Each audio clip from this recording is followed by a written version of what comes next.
After being hauled up by the Competition Commission of India for one-sided buyer-seller agreements several times in the recent past, CREDAI, the industry body of real estate developers, now wants CCI to set up an expert panel to frame a model document. Will this resolve the home buyers' grievances given the fact there is still a large number of developers who are not members of CREDAI? Oineetom Ojah has the story. With increased scrutiny of its business dealings, including the buyer-seller agreements by the Fair Trade Regulator or the Competition Commission of India, the real estate industry has sought CCI's help in drafting a model contract. CREDAI feels that by involving the CCI to draft a balanced document, the industry's business practices will get aligned with the country's competition laws, thereby reducing the frequent CCI interventions and help address consumers' concerns.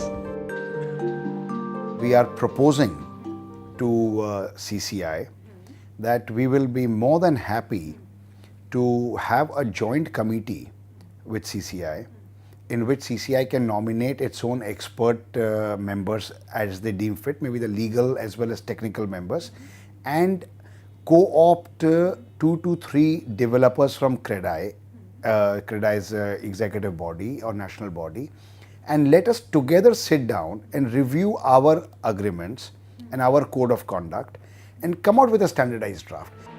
CREDAI's move is prompted by recent spike in the number of cases of home buyers approaching CCI against developers primarily due to lopsided buyer-seller agreements, which leaves very little option for the home buyer in case of change in building plan, for building outlay and delay in possession. CCI के verdict और CCI ने के DLF के against में verdict आने के बाद buyers का एक्चुअली मनोबल बढ़ा है, जिससे कि वो इतना कर सकते हैं कि अगर हम अप्रोच करते हैं और बिल्डर के अगेंस्ट जाते हैं तो उनके फेवर में कुछ हो सकता है. Realty players admit that contracts have been pro-developer, but they also point that changes in building plans are bound to happen due to changes in policies and legislations over time, as large housing projects development usually span over 8 to 10 years.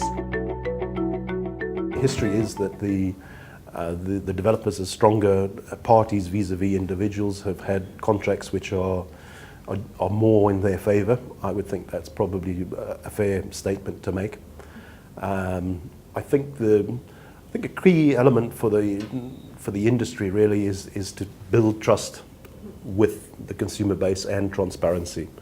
And I think you do need to recognise, I think, when you go through a large development that there will be changes. The Competition Commission of India, set up under Competition Act of 2002, is a fair trade regulator that deals with trade issues across industries with powers to intervene in case of complaints arising out of abuse of dominance, cartelization and bid rigging. If found guilty of flouting competition laws, CCI has powers to impose stiff financial penalty. CCI had earlier drafted a model contract while looking into the DLF case. Developers found the contract too pro-consumer. Clearly, striking a balance between the consumers and the developers will be a challenge. In New Delhi, Oineetom Ojah, NDTV. Well, it's a positive step that CREDAI itself has approached the CCI's help or asked for CCI's help to draft out a model buyer-seller agreement which is not one-sided but weighs out both their demands and needs.